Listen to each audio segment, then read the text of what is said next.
I've always been curious about the life of a sportscaster. How did they get the job? How do they know all those stats and rattle them off so eloquently? What is it like to be at the heart of such epic sports moments?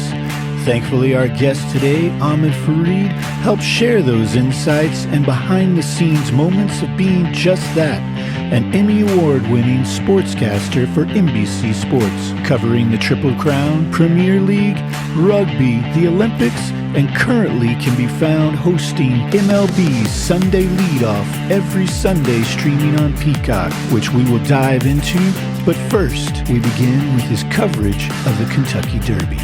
And then, Steve, it's funny that right after the Kentucky Derby race ends is that it goes quiet almost because everyone's trying to evaluate, okay, did I win? Did I not win? And then the last 2 years, most people did not win. It was Rich Strike was the second biggest long shot in Kentucky Derby history last year. And then Maid this year, not a whole lot of people had. And so it empties out pretty quickly right after the conclusion of the race. And so we're up there doing the trophy presentation and you're looking up and maybe, 20, 30, 40,000 people have already left their seats. So it's a wild event, Steve. Yeah, it's 7 hours of lead up for what, 2 minutes, two and a half minutes? Yeah. We always say it's like, 6.5 hours of a pregame show. And then you have a couple other races leading up to the race, but you got like total of 8 minutes of live racing. So it's a strange event. And you've covered that for a couple of years now, Kabani? 4 years. 4 years 4 now. years. Oh my gosh. Okay. Yeah. And have you been able to pick the winning horse? Never. Although I take that back. I mean, there's 20 horses. It just seems like I pull it out of a hat, which is so funny. We showed a clip last year of Bobby Flay, the celebrity chef. He's a big time horse racing fan. And we showed a clip of him last year. We made all the celebrities pick out a name from a hat, and that was their horse. And he picked out Rich Strike, who ended up winning it as the long shot. And he goes, I got no chance. And he throws it behind his shoulder. Who knew, right? Bobby Flay didn't know. So no, I've never picked the winner. Although it was the year that Medina Spirit got disqualified. Crazy stuff has happened the last 4 years. Medina Spirit got disqualified. Mandaloon ended up being your winner in 2021. Wow. I had Mandaloon, but we didn't know that Mandaloon was the winner until like 3 or 4 months later after court proceedings and drug tests came back. So I don't feel like I could celebrate in the moment like I properly should have been able to. Yes, most definitely. So you finished up there, get a red-eye flight to Atlanta to pick up what is your Sunday gig for the next few months, and that's going to be NBC Sports MLB Leadoff Sunday, which is the first game every Sunday. Where are you going to be going this Sunday? So I'm glad you just asked me this Sunday because I'm operating at a 1 week at a time basis. People have been like, how many times you going here? How many times you going there? I'm like, I actually have no idea. I look at the week, 1 week at a time. We're going to Cleveland. We'll see the Guardians play there, and they will be playing the Angels. So a big one, Mike Trout and Shohei Ohtani will be in town. Nice. Big rival of the Houston Astros, I know too. Yes. But yeah, so that's our game this Sunday. And basically what we did, and we started this package last year, is that they air almost exclusively on Peacock. Our NBC over-the-air game was this past week, Orioles and Braves, but we just do that one time. So Peacock, 11:30 in the morning baseball. No other game is happening until like 1:40 Eastern time, 12:40 Central time. And so we try to just kick off the day in baseball viewing. And I've always said, like, I feel like Sunday is the best baseball viewing day of the week. Yes. And so for us to get to start the day off with an exclusive game and have some fun with it. And if you've seen the program, our pregame show, we're trying to celebrate all the cool stuff that happened during the week. And so I really enjoy it. I'm a big proponent of it. I know that baseball viewing and sports viewing has gotten more complicated over the past couple of years with all the streaming services and where's it on cable? Is it on TV? And I get that. So we make sure that when we have it on Peacock, that we're having a fun time and we're giving something that people enjoy and they'll go, okay, it wasn't my normal announcers that I have, but that was cool. Those Peacock guys had it for a game. Yeah, definitely. Because it's you leading it off. And then it's also with Nick Swisher. And he's always super animated. So he's a Hall of Famer or a former baseball person? Yeah, he thinks he's a Hall of Famer. If you asked him in his own mind, and nothing against Nick, he had a great career. Nick is awesome. He's perfect for that because I call him our human coffee. It's just like he is always on. He is always at 1,000%, which is exactly what you need early on in the morning. He is definitely amped up, and yes, he does appreciate himself, and I'm sure that one day he'll get all the accolades that he needs. Yeah. So, yeah, I think that's what I love about it. I love it because you're giving us the week of bloopers, the Kings picks, and of course you've got Ninja, the pitching ninja in there. But yeah, the first thing you guys always lead off with is here's the highlights. So it's super awesome to see that. So who picks those? Are you? Yeah, those are we have so many people that are on an email chain, and I've probably gotten 3 emails since we've been podcasting here that here's something we can add for did that just happen, which is the bloopers of the week, and here's something we can add for the Kings, and the highlights come together from the night before, and so our pregame producer is monitoring all the plays and all the big moments from the games from Saturday night, and so he's up late doing all that stuff. And then he's at the truck Sunday morning at 4 or 5 o'clock in the morning. Oh, wow. So I don't know how the production team does it because they are not sleeping when we're on the road. I guess they just make it up the rest of the week. But they're picking out most of the elements from the highlights the night before. But everything else, we're just compiling as the week goes on. Because you're right, Steve, we want to make it like a celebration of the best stuff that happened throughout the week. And so we're always watching baseball. Yeah, I mean, that's like you're saying, nobody's sleeping to make those cuts happen. But I mean, how are you coming up with all of the audio? I mean, you and Nick are just like, it seems like off the cuff. Just well, that's the way I want it to be. I want it to be a casual show because I think I'm kind of a connoisseur of studio programming, sports studio programming, pregame shows, postgame shows. It's because I've done it my whole life. And so I watch all the other shows out there. And I'm sure you're familiar with the Inside the NBA show with Charles Barkley and all those guys over on TNT. And they are the gold standard of what a show can be. It's like, it's smart, it's knowledgeable. They don't take themselves too seriously, and it's relaxed, and they have a good time, and they let the audience in. I think those are some of the key elements to an enjoyable watch. You want to let the audience in. They're a part of the show, and it's got to be relaxed and organic and interesting too. And so with Nick and with any analyst that we have, that's the kind of vibe that I'm going for. I just want it to be conversational, relaxed, fun. Don't take ourselves too seriously. And like Nick is perfect for that, but we have a lot of other analysts that fit right in when Nick is in the Bahamas or in London or whatever Nick Swisher does in his crazy life.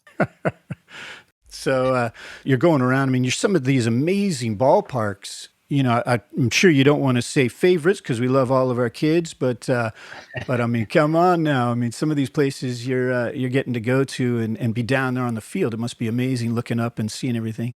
I'm okay saying favorites, even with my kids, Steve. I'll say it to their face, like, you are not my favorite right now. It'll switch, it flip flops, so they both have an opportunity to be a favorite at some point. So I'm okay saying that, and definitely with baseball stadiums. Although I will say, I do have an appreciation for almost all of the stadiums we go to. I like the ones where it's easier to walk around and get from point A to point B.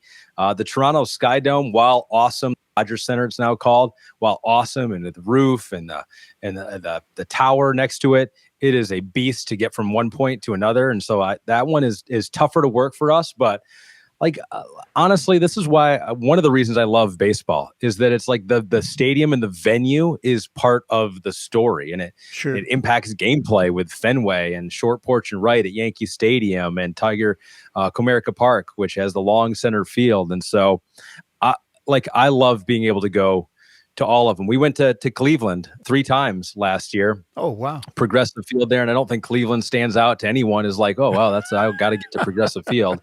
But like for us, like for me seeing it, I was like, this is a cool ballpark. And they got cool elements to it and rooftop bars. And like, I to be honest with you, like Fenway was cool. Obviously, they've redone a lot of the inside of Fenway Park, and to keep the charm, still kept the charm of what's happening in the stands and on the field. Yankee Stadium was awesome. Got to do that with CC Sabathia, even though it's not the original Yankee Stadium. It still has all that historic feel inside that building. But like I've liked them all. I'll give you one that I go back and forth on because I love going there. Miami, the Miami Marlins. Oh, nice. I love going to Miami, and I would sign up for a bunch of those games. And the people we work with, Gabby Sanchez, a former Marlin, there is awesome. But it has the roof, and they play a lot of music, and it's very echoey. And so you got to have a very unique taste of acoustics and what a baseball game should feel like. So that one, to me, of all of them, doesn't quite feel like a baseball game, but there are still so many things that make Miami is so unique, and the things they do during the game and before the game that makes it fun to be there. Yeah, that is good. And I think you touch on experience, and it's definitely, the reason we're all there. But yeah, the gamemanship and between the innings and the races and whatever else they want to do. But yeah, that's neat that they are doing some fun stuff like that. Yeah. And we'll go to Minute Maid Park for the first time this year. Give me a preview. Give me a preview of what to expect there. All right, I certainly can. So I've queued up something here. Just one second. Oh, I'm running the show now. I'm running the show. So that's going to be, let me get us out of the way there. Hang on. So that's if you were going to hit one out of the park, there's where you'd be standing. When the stadium was built, I forget who it was against, but I felt like I saw a home run leave left field. I was like, oh my gosh. Oh, wow. I was like, they're going to hit like 90 home runs. I was like, it seems like so short over there. It's like, we're going to break the home run record in year one, but I don't think that's played out. Although left field does seem to be the shortest part of that ballpark for sure. It is. So that's going to be, let me give you one more photo here. Yeah. Just 1 second. So that there is kind of standing room only. That's center field. And if you look to the right there, that's what we call the Crawford boxes. So that's definitely, if you're looking for places to broadcast from, always a festive crowd hanging out there. So yeah, that's the equivalent of our kind of Fenway. It's pretty short there. And yeah, they've got a scoreboard underneath there. But yeah, it's a really beautiful stadium. And you were talking about home runs. Go back to this one here. So if you look just underneath kind of where the overhang is, straight center, there's like a little thing. That's where Alvarez punched one that made history that I think is still the longest ball I think hit in the park. Oh, a member of my fantasy team, Yordan Alvarez. I nice. like every time that guy goes yard, and Kyle Tucker too. So sweet. So a couple of guys. Yeah. No, I mean, like, Steve, now you know the real reason that I wanted to do this podcast, to learn about the stadium before we get there. I'm just doing my research. Excellent. While talking to you. Thank you for that. Oh, you are very welcome. So you're always so generous every Sunday. It's the least that I could do. And yeah, we're gonna hopefully, I think Houston will be a good host for you. We're excited.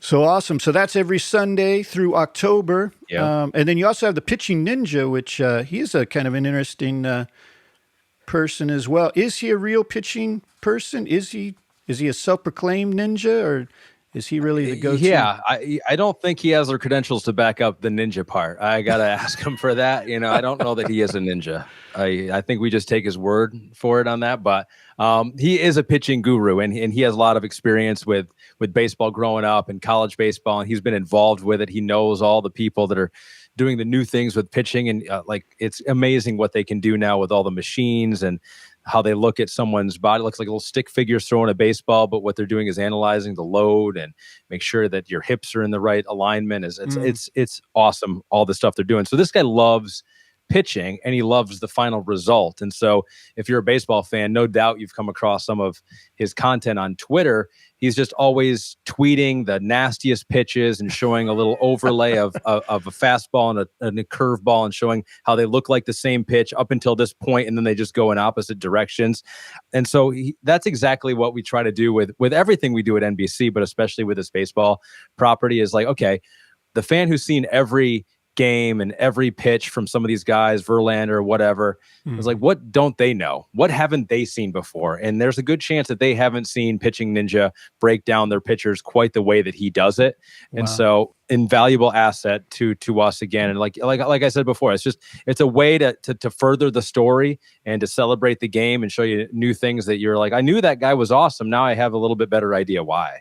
Yeah, definitely. Baseball's always kind of been ahead of the game with data gathering, certainly with the Moneyball and all of that good stuff. But as you say, AI, I mean, it's got to be playing a part in things like that. I don't know if you're going to see it in the dugout. I don't know. It would be awful if AI ever recommended somebody to clank trash cans or anything when people are up to bat. But I wasn't going to say anything about that. I was going to let bygones be bygones. I appreciate Who, by the that. way, like AJ Hinch, the manager during that time in Houston, is now my Detroit guy. I grew up in Michigan, so nice. I'm a Tigers fan. So, we had 3 Tigers games last year. Man, AJ Hinch was like the nicest guy ever. I just was like, awesome. if you knew these people involved, most of them, maybe not all of them, but if you knew them, it's just like, yeah, I got caught. Not even got caught in a bad situation. It was just like they got caught up in a situation. They did. But I wasn't going to go there, Steve. And so I appreciate it. I cede the floor back to you. I was trying to make some funnies with AI and the craziness that is coming of it. But do you see a time? I mean, obviously you said it seems like Pitching Ninja's doing some crazy things. I mean, will AI show up in the dugouts, or will it continue to be the one place where now it's off limits? I feel like there are some fans that would say that it already is showing up in the dugouts with all the sabermetrics and analytics that are used, making decisions now. It's like, when does the manager make the decision to take out the pitcher, and when does the book and the spreadsheet tell the manager to take the pitcher out of a game? And I definitely think almost every club is now more data-driven than they are just going off gut. I think going off your gut is still... You go into some clubhouses like the Braves. They have Brian Snitker as their manager, lifelong minor league manager, came up. They won a World Series the first year he was there. I think it was the first year he was there. He's an old school guy. And I think that kind of a person still relates to the baseball player of today. But I know that front office there is very analytically driven and numbers driven. And so it's like every team right now is balancing both. And then I think with artificial intelligence, I mean, some of the stuff that I just type in and it produces, I'm like, oh my gosh, who's back there? It's like, is that a person back there? Right. Like, I'm sure like the more data you get in baseball, you're right, collects all this data to synthesize it and to pare it down and to find trends and patterns that humans just would have no time to be able to do. 100%. It's going to change the way decisions are made in baseball, I think. Yeah, I hope that they keep the human element, but I mean, I'm sure the Writers Guild, I know they're hoping that we keep some kind of human element as well. But I don't know. I do think that, like you say, the human element, and I mean, it's still at the end of the day, it's a human pitching, it's a human batting, it's a human fielding the ball, it's a human running around the bases. I think it's like focus on the actual human athletic part of it, and I do think that some of it has like limiting the shift, Steve, too. It's like, I think that was a good call by Major League Baseball, because what do we go to see in a game? Do we want to see the coach that is perfectly aligning his players into a spot where the ball goes every time? And it's kind of cool. It's like, oh, that's really smart. But at the same time, it's like, that was kind of boring to watch another ground out to the center fielder or ground out to the second baseman in right field.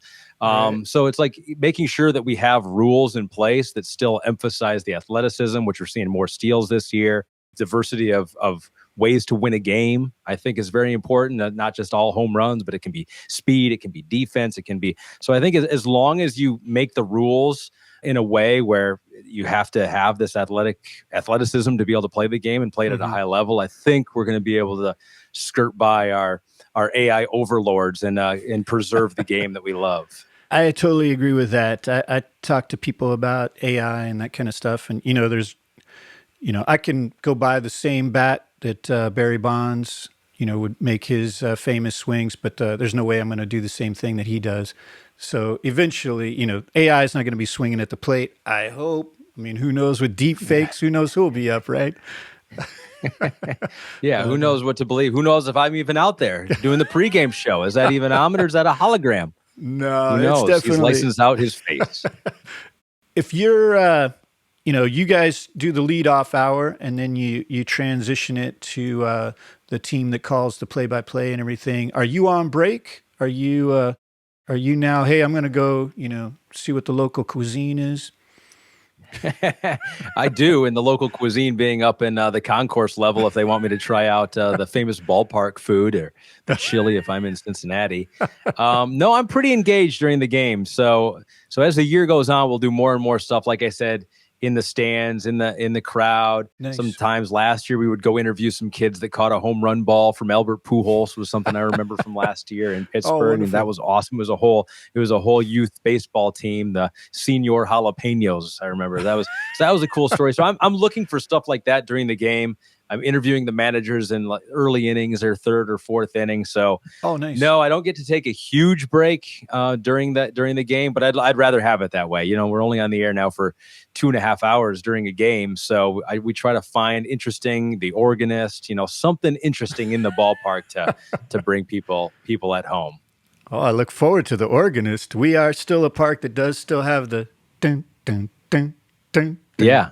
I don't know if that's copyrighted or not, if Ed Sheeran wrote it or what, but yeah, we'll see. Yeah, they got to pay royalties every time they play that. Maybe, I don't know. But yeah, well, I think that's awesome. I think the show is going to benefit from that, and I think definitely the stands. This is the second year now. You got to be getting a little bit of some people to recognize you. Are you able to? You got to don a hat and sunglasses when you go out. Yep. I got to go incognito. You're the guy from Peacock's MLB Sunday Leadoff. Get him. You took our game away from our cable and put it on streaming. No. No. No, I put his sunglasses on and get out of there. We are. I think people saw our game last year, the people that tuned in, and they're like, oh, that's a little different. That's got a different vibe to it. And not to compare ourselves to anyone else, but we try to take an analyst from the home team, an analyst from the away team, and then pair him with our play-by-play guy. So you get it's almost more of a podcast conversation, just like this during a baseball game, because you have a couple analysts that don't often work with each other, that have unique perspectives on their individual teams. And so, I think we're starting to make some progress, and who knows if it'll continue, but I'm just trying to enjoy each and every game and enjoy this year. I think that's all that you can do. So let's segue a little bit. Don't want to do like a "this is your life," although from afar you definitely have an exciting life. But let's kind of go back a little bit if you want, and if you don't, then let me know. But so you kind of started out at a local television affiliate. I saw that you're a quarterback, although baseball seems to be your love. I didn't see anything on baseball. Were you rounding the bases, or did you do any baseball? I played football and basketball and baseball growing up. And then once I got to high school, I dropped the basketball because it was my worst sport. And so I just focused on baseball and football. And quarterback at Sparta High School in Sparta, Michigan. I played the infield in Sparta too. So no, I played all the sports, and then I realized once I was a junior or senior, I was like, I don't think I'm good enough to be a pro, but I would love to be involved in sports somehow. And so then I started looking at colleges where I could go and study broadcast journalism, and Syracuse popped up as one where a lot of people had been successful after going there. And so went to Syracuse after my sophomore year. I went to Michigan State my first year, transferred into Syracuse my next year, and then graduated there. And then, just started going out, sending out 150 resume tapes. Please hire me to these local news stations all across the country. And then finally in Lansing, Michigan, right down the road, they hired me as a weekend sports anchor at the Fox affiliate there. And then I just kept getting, jobs like that in Virginia, where I met my wife, Kathleen, and then was there for 5 years working at a local TV station. And then went to MLB Network, and then out west at San Francisco at their sports regional network in San Francisco in the Bay Area, before coming to Connecticut, where I'm covering all the sports that we've talked about already. So it's a path that I feel like a lot of people have taken to get where they are, starting in local news and then working their way up to bigger and better opportunities. But the way that the media is right now, I don't know if that path still exists. In some ways, I think it's better for some people because you have a camera, a phone, an internet connection. You can be a content creator with nothing. You don't need a TV station to hire you and look through the 150 resume tapes to give you a job. So I feel like everything is changing with the media landscape, but I feel like I was one of the few last ones to kind of go through that traditional road of local news stations around the country, and then working my way up.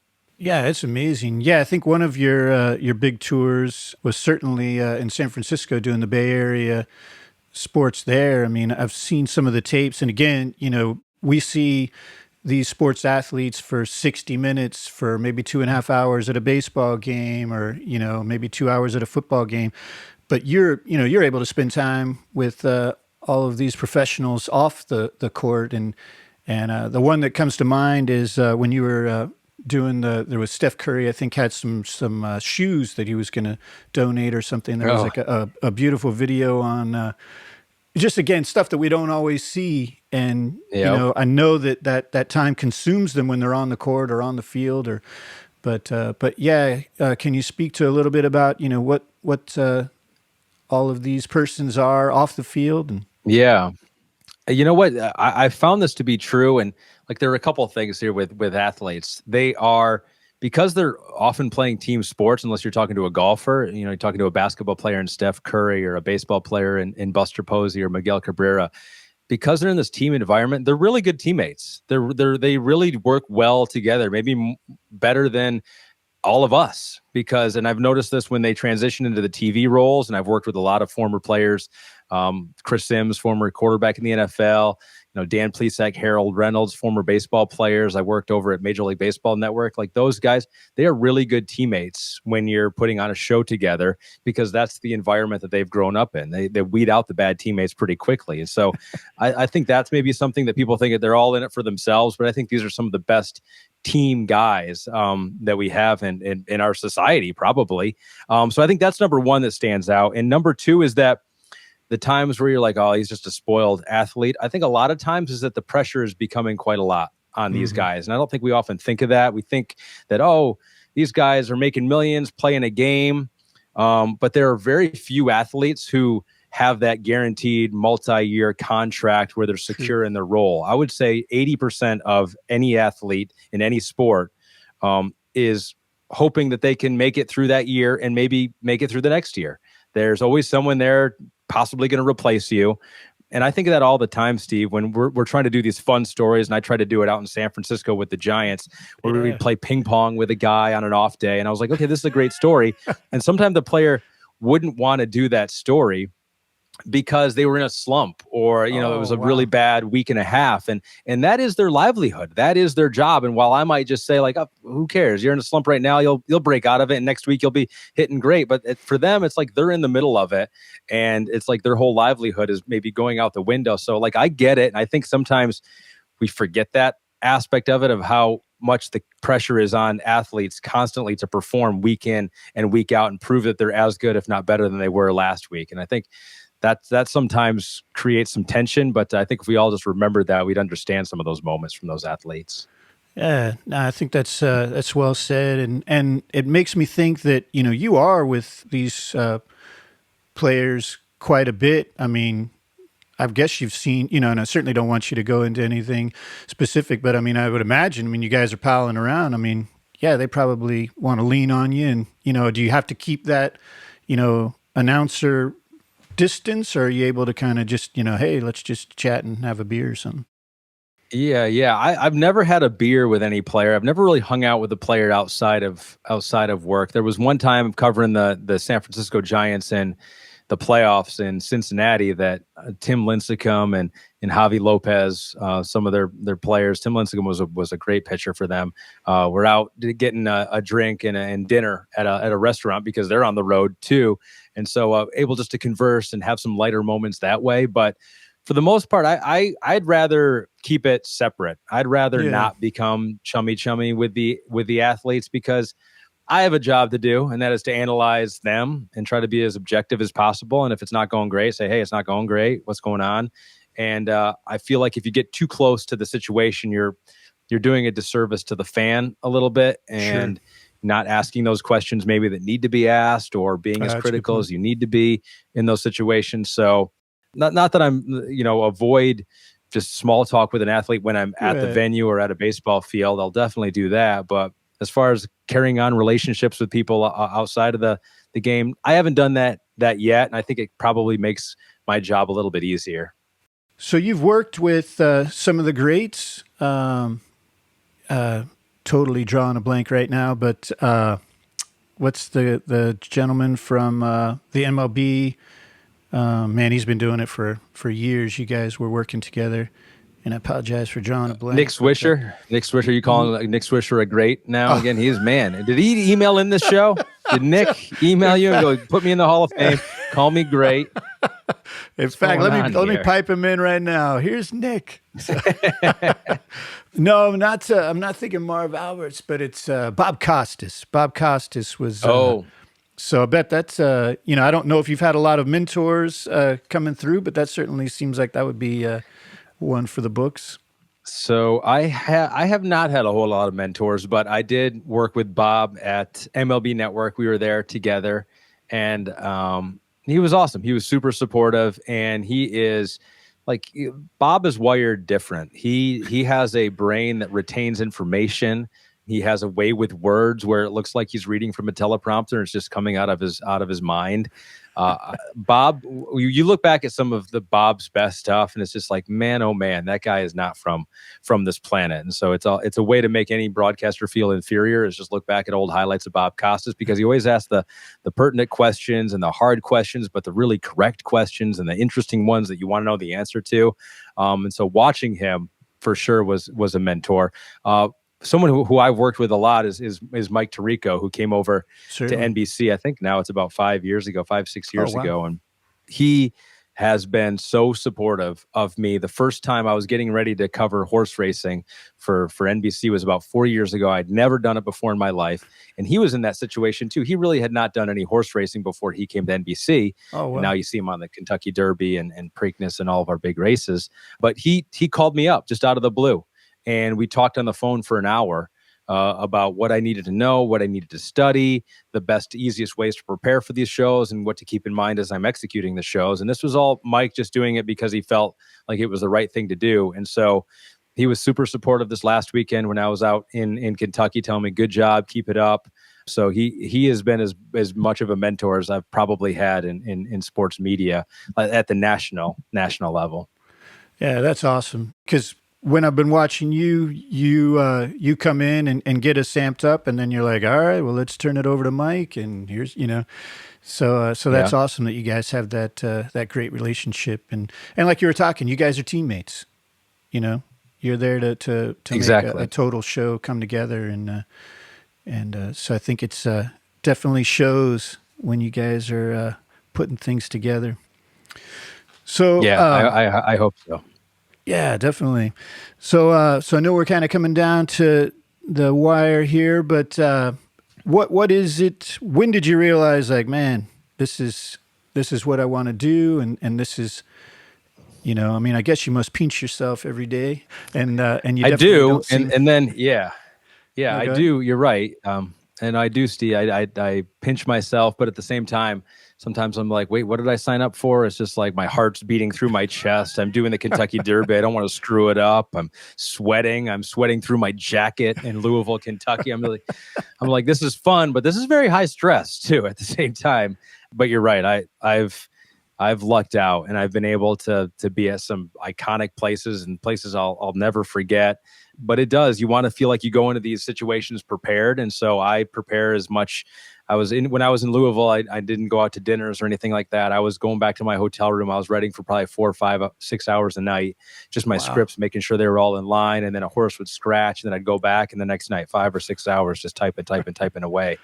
So it's a grind, but you want to make it. You want to feel like you're prepared when you go on air, and nothing's going to happen that's going to throw you off. At least that's the way I am. So I wouldn't trade it for anything. And when I first realized I wanted to do it, to answer that question, was probably back in high school. When I told you, I was like, this sports thing is awesome. How am I going to be involved in it for a career? And I remember we had career day, and everyone had to write out what they wanted to be. And I was like, how is no one else writing like Sportscaster? It seems like the most fun thing, but I think a lot of people think like, well, that's not practical, or that's not real, or that's not a real job. And I was just like, well, we'll see if it can be a real job. And, knock on wood, 20 or so years later, 25 years later, it's still a real job for me. Yeah, definitely a lucky thing to have. You talked about, you've always got to be listening, because like you said, you lead off the Kentucky Derby, and then you find out that the lead off horse is scratched. So now, I assume Yeah. you've just got what, three, you were saying you write scripts, you got 3 pages that you're going to have to just put on the floor right away. Yeah, you look at it, you're like, all right, cross this part out, rewrite this totally. Yeah, that show changed, and not a ton, because there's so much to talk about with the Kentucky Derby that even when the favorite scratches, there's still 18 other stories to tell of the horses who are in the Kentucky Derby. So that was what was fortunate for us. But yeah, you always go into show hoping you're prepared, but at the same time, as I'm reading through my scripts live on TV, I'm like, all right, if I get to a Forte, which was the name of the horse that scratched, if I get to a Forte here, maybe pause for a second, just make sure that I'm not saying something that I wrote 24 hours ago that's no longer valid. So that's definitely something you keep in the back of your mind as you're reading any of the scripts during any of these shows. Yeah, you got to be majorly agile. And again, you've got to be a good listener. You hear a lot of people talk about the importance of listening, but I mean, you've got to be listening to what Nick's saying. You got to be listening to what they're saying back at the booth, when to throw it to the commercial. And is that just something over time, I guess, reps, you just kind of get more used to it? Or Yeah, and I think, and the fact of the matter is, we're not always listening to what we need to be listening to in that moment, because you're right, there's a producer in our ear sometimes. We have analysts to my side, Jerry Bailey, Hall of Fame jockey, and Randy Moss, who's been covering horse racing forever. And then you're right, the reporter's on the ground, but at that time, a producer could be talking to me, telling me what's coming up. Hey, we got to go to break next because we're getting too heavy and the race is coming up. And so you always are concerned that you're going to miss something that you really needed to hear. Like a guy to my left says a joke and I just totally don't respond to it. That's a bad look on TV. So you try to, as much as you can, you try to take it all in. But like if I hear an analyst saying something, I kind of know what he's going to say. I'm like, okay, I know what he's going to say here. Let me just make sure my scripts are okay over here. I'm not listening to word for word what he's saying, but I kind of get the gist of it, and just hope that you don't miss anything that you need to respond to. But you're right, there are a lot of voices in your head, real voices in your head, not made up voices, but real voices in your head that are pulling you in different directions. Yeah. Again, I mean, I don't want to, keep saying how great you are, but the way that you do it, it's just so seamless and just a joy to watch. And I really do hope that everyone picks up and stops what they're doing on Sundays to catch off Leadoff Sunday. And of course, with you coming into town, we will definitely be keeping an eye on you. And Houston will be open arms for the leadoff. But I think as we go, we've got Mother's Day coming up. Oh, yes. That's a good reminder. Thank you, Steve. Very important. You can, as Steve Jobs always said, you can connect the dots. You can't do it looking forward. You got to be looking back. And I know that your mom's played a big part in your life. And I don't know if you want to give her a shout out. I don't know if she listens to this show. But I'm sure she does. When I was going to be on the podcast, she goes, "My favorite podcast." Okay, all right. So yes, my mom Ann, and for at times in our lives, she was a single mother, working basically the whole time that I knew her growing up. I think one of the biggest impacts she made was obviously just raising me and telling me to do the right thing and don't be an idiot. But when I was going to college and when I was starting my broadcast career. Now, I was from a small town in Michigan. I really hadn't, we had traveled because she was a travel agent. I'd seen different places. And so that kind of gave me the courage to be like, all right, maybe I can take jobs in these crazy parts of the country and maybe survive. And that's something that she did when she was younger. She moved around, was in Montana, Colombia for a while. And so I think the biggest thing that she imparted in me was that, take a chance, go live, go travel in a different place, a different part of the country, and you'll be okay and you'll figure it out. And I feel like those are some of the biggest growth opportunities that I've had in my life. And it's just like, all right, I'm going to a new state, Virginia. I don't know really anybody there.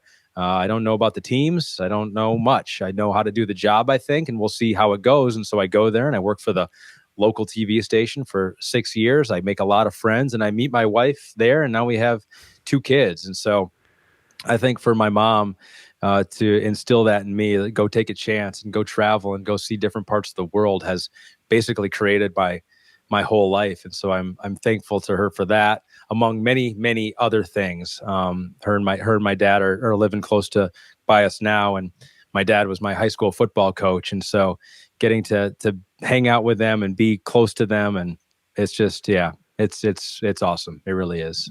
That is wonderful. I recently heard an exercise that's fun to do is kind of put 1 through 10 on a piece of paper and do 1 when you're born, which is obviously one of the great gifts that moms give us all is our birth, and then 10 to now, and then you kind of fill in between, kind of those cornerstone moments. And again, just gives you the ability, because I think doing what you do have to take a leap of faith. You take a leap of faith on yourself, and you take a leap of faith that the next tour is going to be a good one. And having the support of family and moms and friends and everything definitely gets you, I would hopefully get you by when you're on the road on those late nights. So that's a good way to put it. And my mom was one when I was growing up. And I didn't want to play baseball. I was like, I don't like it. It seems like scary. I don't know how to do it. I don't know if I'll be any good at it. She goes, go to three practices. And then if you don't like it, you don't have to do it anymore. And so I went to the first practice. I hit a home run. I don't even think I touched the bases when I went around. I didn't know that rule yet.